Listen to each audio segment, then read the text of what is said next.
wabarakatuh.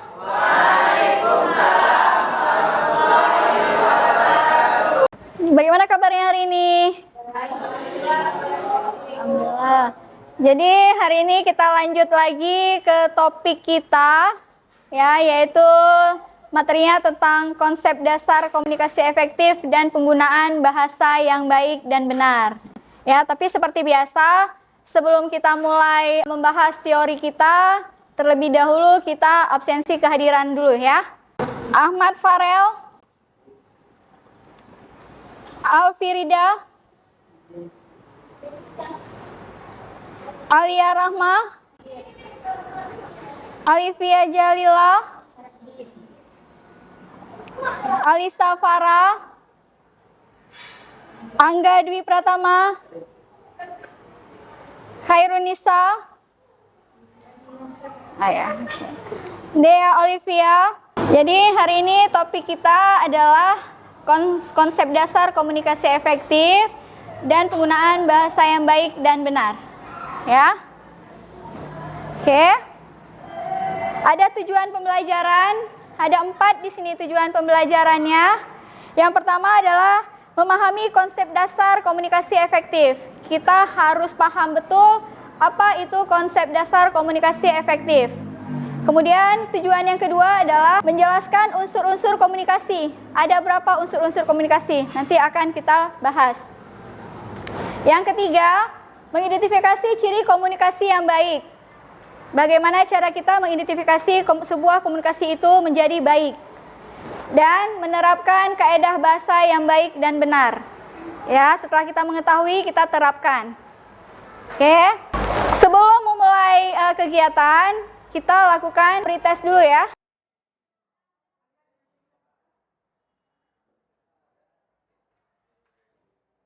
Pengertian komunikasi. Apa itu komunikasi? Apa?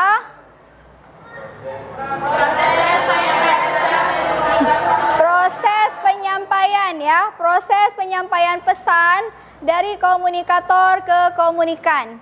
Proses penyampaian pesan dari si pemberi pesan ke si penerima pesan. Itu yang namanya komunikasi efektif. Tujuannya untuk apa? Menyampaikan informasi, mempengaruhi dan membangun relasi. Nah, tujuannya adalah menyampaikan informasi agar apa yang ingin kita sampaikan tersampaikan. Ya, jadi komunikasi ini selalu kita lakukan. Tanpa kita sadari, memang kita terus melakukan komunikasi. Ya. Jadi tujuannya menyampaikan informasi, mempengaruhi dan membangun relasi. Ya, dengan kita berkomunikasi, pasti kita membangun relasi kan? Oke. Kemudian unsur-unsur komunikasi, apa-apa aja? Si komunikator, kan, si pengirim pesan. Kemudian ada apa pesan yang ingin disampaikan? Ada pesannya, nggak mungkin kan ada si pengirim tanpa ada isi pesannya, ya kan? Kemudian ada saluran atau media, bisa jadi melalui saluran kalau sekarang WA atau media sosial, ya itu kan juga termasuk salah satu contoh komunikasi kan? Seperti kayak ini media belajar, jadi ada medianya. Ruang belajar ya. Kemudian yang keempat, penerima pesan atau si komunikannya. Nggak mungkin kan saya si pemberi pesan hanya sendiri di sini berdiri tanpa ada kalian si penerima pesan. Masa saya bicara sendiri?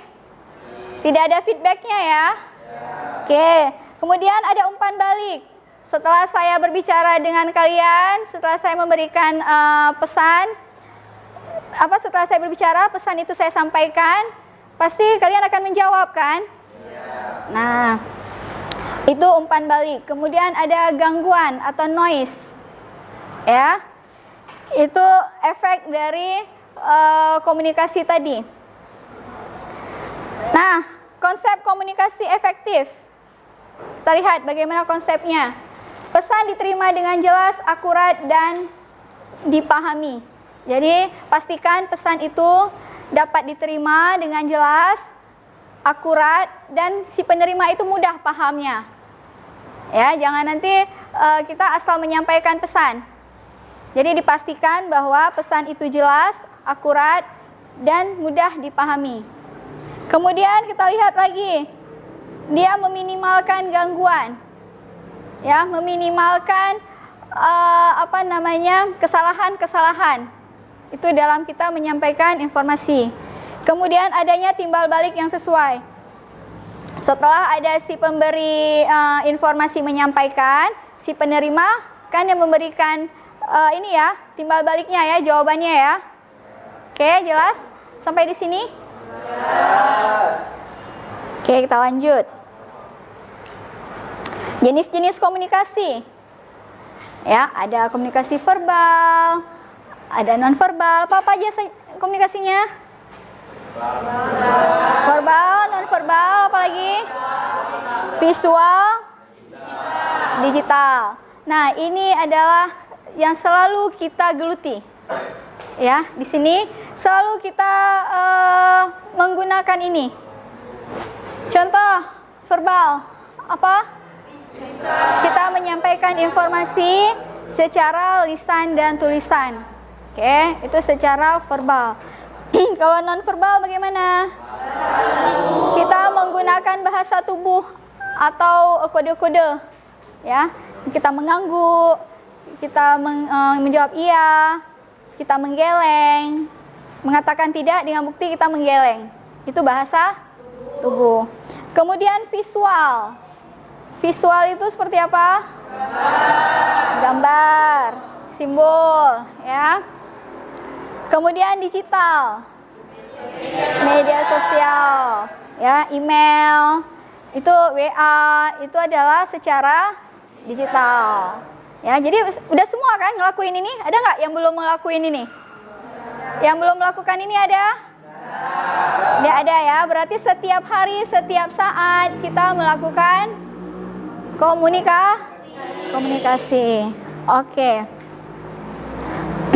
Nah, ciri-ciri komunikasi efektif. Apa-apa saja? Nah, jelas dan lugas. Komunikasi yang kita sampaikan itu harus jelas, harus lugas. Ya. Kemudian apa lagi? Sopan dan santun. Apalagi ini kita profesi kesehatan, rekam medis, pelayanan kesehatan yang pertama ya. Ketika pasien mau datang ke rumah sakit, kita dulu tuh yang dihadapin. Kan? Bukan orang lain kan, bukan langsung dokter kan. Jadi ketika si pasien dari rumah dengan keluhan-keluhannya datang ke rumah sakit atau datang ke puskesmas, kita dulu nih orang rekam medis yang ada yang berjumpa. Jadi harus komunikasinya secara sopan dan santun. Untuk apa? Agar si pasien itu puas dia dalam berobat. Ada Pak Sulitra. Nah, kemudian bahasa sesuai konteks. Bagaimana bahasa sesuai konteks? Kita lihat. Oh, ini lawan bicara kita ini orang tua. Oh, lawan bicara kita ini anak-anak. Oh, lawan bicara kita ini para sejawat. Jadi kita harus bisa memilah-milah bagaimana cara kita berbicara dengan orang tua, anak-anak, kawan sebaya. Jadi harus sesuai dengan konteksnya. Jangan sama orang tua kita berbicara dengan seperti kita berbicara dengan sebaya, ya. Jadi dilihat konteksnya. Misalnya kalau di rumah sakit atau di puskesmas, kalian lagi praktek, tiba-tiba ada pasien. Pasien ini menggunakan bahasa daerah ketika dalam berobat. Ya, kita harus menyesuaikan konteks itu. Ya, kita harus berbicara juga dalam bahasa daerah. Bagaimana kita di sini membuat si pasien itu nyaman. Ya. Kemudian mendengarkan aktif. Kita menjadi pendengar aktif. Ya, kita jadi pendengar aktif. Jangan menjadi pendengar pasif. Kemudian responsif terhadap feedback. Kita harus ketika ada jawaban, kita juga harus cepat responnya. Bagaimana respon kita terhadap feedback itu. Gitu ya. Oke, Sampai tempat tadi ada yang ingin dibahas? Ada yang ingin tanyakan sebelum kita lanjut ke hambatan komunikasi? Jelas? Oke. Hambatan komunikasi. Apa aja sih yang menjadi hambatan komunikasi? Nah, perbedaan budaya. Misalnya nih, nanti kita ketika kalian akan praktek, itu kan ada di desa-desa puskesmas yang ini ya, yang di Aceh Besar juga ada, atau puskesmas yang banyak masyarakat yang masih menggunakan bahasa daerah, ya kan? Nah, jadi perbedaan budaya itu yang kadang-kadang membuat kita menjadi hambatan untuk berkomunikasi. Misalnya kita tidak bisa berbahasa mereka, ataupun mereka yang tidak bisa berbahasa Indonesia, ya, itu ada kendala. Tapi kita harus bisa meminimalkan. Ya, kalau misalnya mereka menggunakan bahasa daerah, kita coba tanyakan ke orang yang lebih ngerti. Apa sih maksud yang ditanyakan tadi? Saya kurang paham dengan pertanyaan yang nenek itu sampaikan atau pertanyaan yang ibu itu sampaikan. Ya, jangan didiamin. Nanti misalnya si pasien datang pakai bahasa daerah, lu sakit tak ulai, kiban cara. Kalian nggak bisa bahasa Aceh, kalian diemin aja, gini. Kan itu bukan satu solusi ya. Jadi kalian nanyakan ke ke kawan kalian atau siapa yang di samping, beliau ngomong apa ya tadi, karena saya tidak bisa bahasa beliau. Ya. Jadi kan ketika ditranslate kan kita jadi sudah tahu kan. Kemudian gangguan teknis. Ya, gangguan teknis ini juga sering terjadi. Misalnya ketika kita sedang berbicara melalui telepon atau WA, nanti kadang-kadang error, kadang-kadang WA-nya nggak ada paket, kita perlu ngomong sama dia, nggak bisa centang satu, padahal itu urgent, itu hambatan kan? Ya. Nah, itu juga salah satu hambatan. Kemudian emosi negatif. Malas lah berbicara sama dia, nggak cocok, dia orangnya gini. Atau bahasa kita ke dia masih marah-marah aja, atau kita mendapat bahasa dari pasien yang emosi, marah-marah, kok lama kali, misalnya gitu kan. Jadi kita harus, itu memang hambatan kita. Padahal kita sudah bekerja maksimal, tapi yang dilihat oleh keluarga pasien kita masih lalai. Itu kan hambatan ya. Padahal kita udah maksimal kali kerja tuh, memang antri. Jadi kan memang harus menunggu ya. Kemudian bahasa yang tidak dipahami. Gunakan bahasa yang sesederhana mungkin. Sebagai pelayan kesehatan, jangan gunakan bahasa gaul. Gunakan bahasa yang mudah dipahami, bahasa sehari-hari.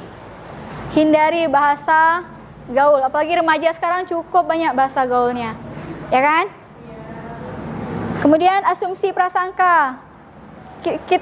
Ketika kita memiliki asumsi atau prasangka, kita juga komunikasi kita juga menjadi terhambat.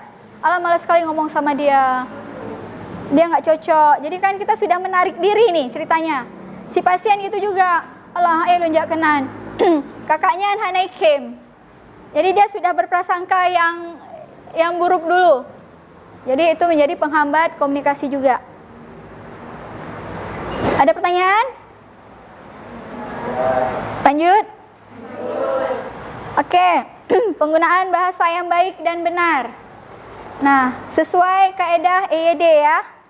Jadi kita lihat pakai bahasa yang baik dan benar, jangan sembarangan ngomong. Kita pilih berdasarkan EYD-nya. Kemudian pilihan kata yang tepat.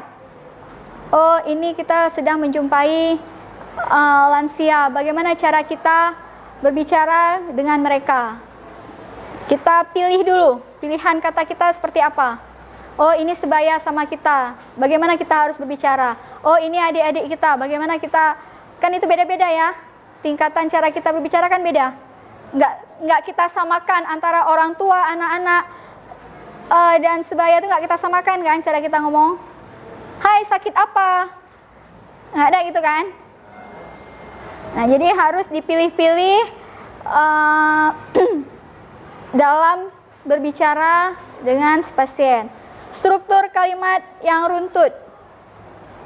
Jadi kalimat kita tuh terstruktur cara kita berbicaranya, tidak lompat-lompat. Ya, hindari bahasa yang kasar. Jangan sampai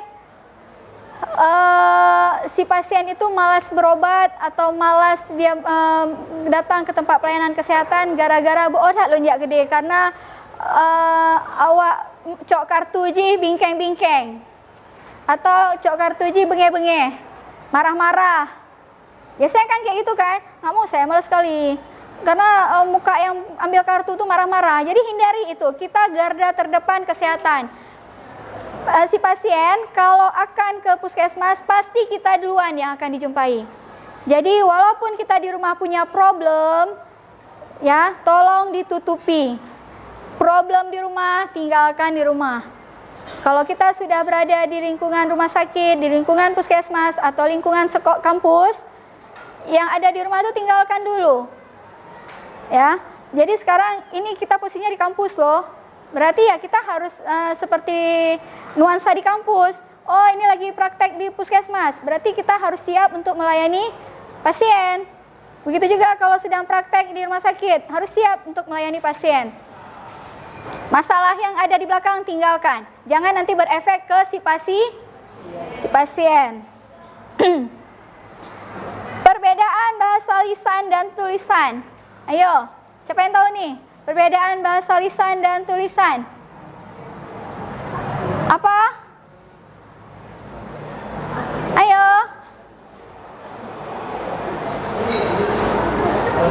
Apa?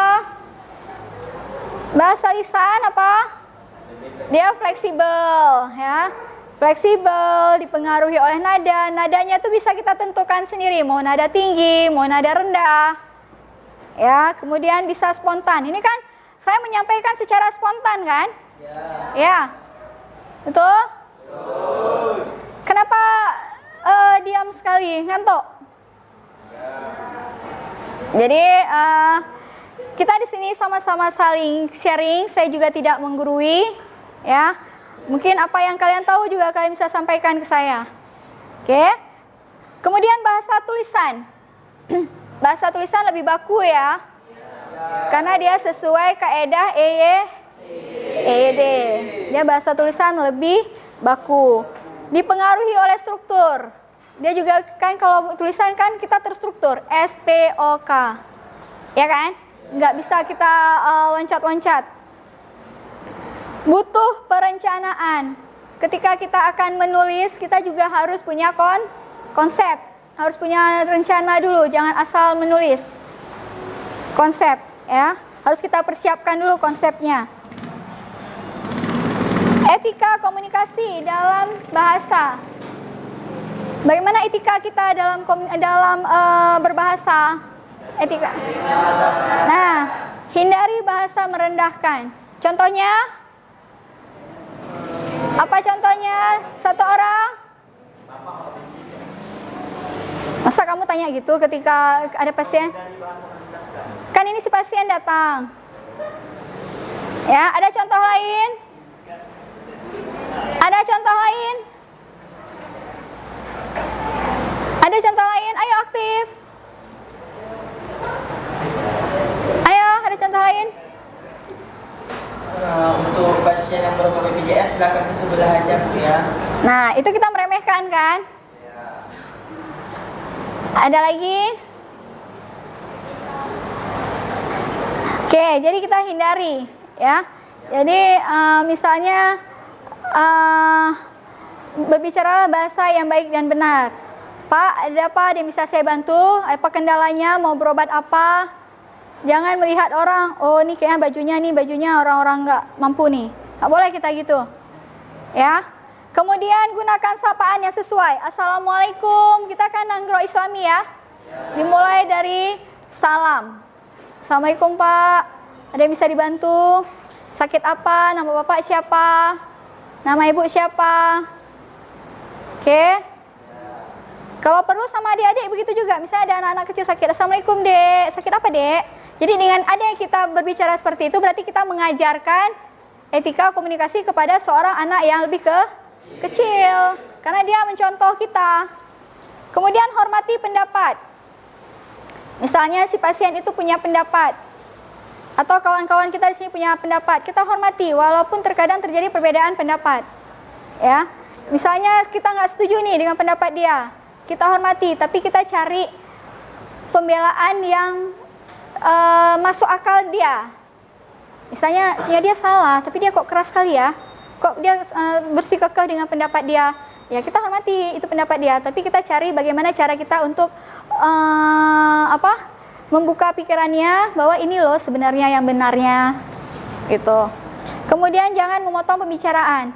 Ketika kita sedang ada lawan kita sedang berbicara kepada kita jangan potong pembicaraan. Begitu juga dengan pasien datang, saya kalian lagi praktek. Nek, lu sakit hak nong sakit hak akinya. Langsung Pak, nama Pak siapa? Padahal si pasien sedang menjelaskan keluhannya. Datang kita langsung kita potong, Pak, nama Pak siapa? Umurnya berapa? Biarkan dulu dia untuk menyelesaikan pembicaraannya. Ketika dia sudah menyelesaikan pembicaraannya, oh baik Pak. Nama Bapak siapa Pak? Biar kita data dulu. Terkadang kan ada orang, si pasien itu datang, belum sempat bilang nama, belum sempat bilang umur, segala macam, langsung dengan kendalanya dia sampaikan kan. Mungkin dia merasa emang udah sakit, tujuannya ke rumah sakit ya untuk berobat gitu kan. Jadi biarkan dia ngomong dulu. Setelah dia berbicara, baru kita tanyakan yang lainnya. Nah, komunikasi dalam kehidupan sehari-hari, di mana kita lakukan? Di tempat kerja, di tempat pendidikan, dalam keluarga dan masyarakat. Berarti semua dimanapun kita berada, kita melakukan komunikasi.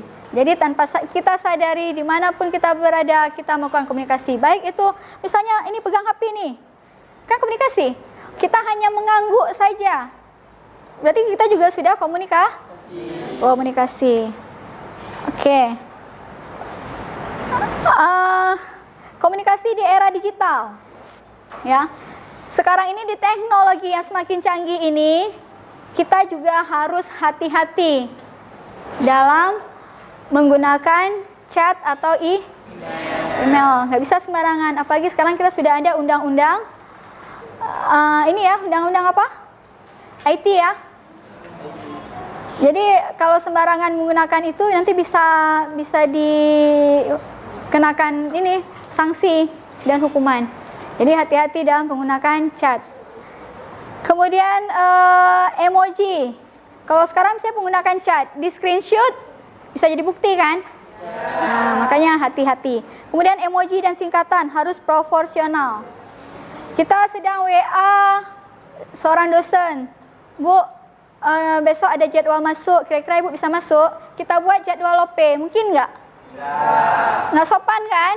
Nah, itu jadi kita hati-hati dalam menggunakan emoji. Jadi harus sesuai dengan penempatannya. Oh, ini kita sedang berbicara dengan seorang dosen, berarti emoji kita apa? Salam gitu ya. Kemudian ada etika digital. Etika digital itu sama juga dengan etika lisan. Ada pertanyaan? Ada? Kita studi kasus, contohnya, jika kamu menerima pesan tidak jelas dari atasan, apa yang harus kamu lakukan agar tidak terjadi miskomunikasi? Coba satu orang dari laki-laki, siapa? Siapa yang mau menjawab? Ayo Hafiz. Pertama menanyakan ulang kepada atasan apa yang ingin disampaikan sebelumnya. Lalu berkomunikasi kembali dengan atasannya. Konfirmasi. Dikonfirmasi ulang lagi. Oke. Ada lagi yang perempuan, 2 orang? Ya, silakan Rosa.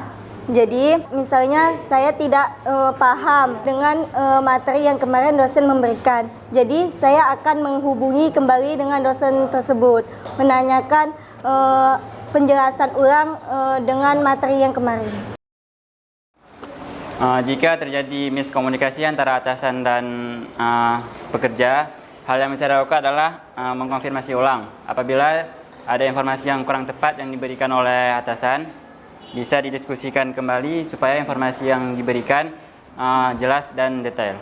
Ya, dengan adanya komunikasi efektif, maka terhindar dari miskomunikasi. Bahasa dan baik dan benar sama dengan pemikiran yang sehat. Ya, ketika kita berbicara bahasa yang baik dan benar, berarti pemikiran kita sehat. Latih kemampuan menyimak dan menyampaikan. Jadi walaupun ini kita lakukan secara terus-menerus dan berulang, kita tetap harus latihan. Ya, kita harus latihan, sama seperti halnya kalian dahulu ketika semester 1 masuk di PKL Puskesmas. Perasaan kalian gimana tuh ketika masuk PKL rumah sakit atau puskesmas? Merasa deg-degan nggak? Ini ngapain ya? Ini sampai di rumah sakit, di puskesmas ngapain ya? Harus buat apa ya? Nggak ngerti nih mau ngapain ya? Iya kan? Pasti rasa nggak nyaman kalian itu ada. Tapi ketika kalian sudah melakukan latihan setiap hari berulang-ulang, ketika kalian selesai melaksanakan praktek di puskesmas, kalian, oh seperti ini, ternyata saya bisa melakukan ini. Iya kan? Itu akibat dilakukan latihan secara berulang-ulang. Oke, siapa yang dapat menyimpulkan? Saya, Bu. Coba. Komunikasi efektif itu adalah kunci relasi sehat, Bu. Ya. Bahasa yang baik dan benar adalah sama dengan pemikiran kita sehat. Oke. Kemudian ada latih kemampuan menyimak dan menyampaikan. Walaupun kita sehari-hari ada komunikasi, kalau nggak latihan menyimak dan menyampaikan, maka agak kurang komunikasi efektifnya. Oke, kita berikan tepuk tangan kepada teman kita.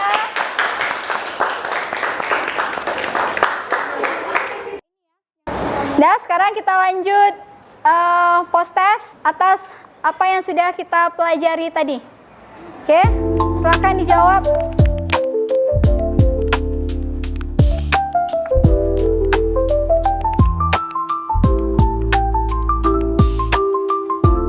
Oke, kumpul. Ya, kumpul.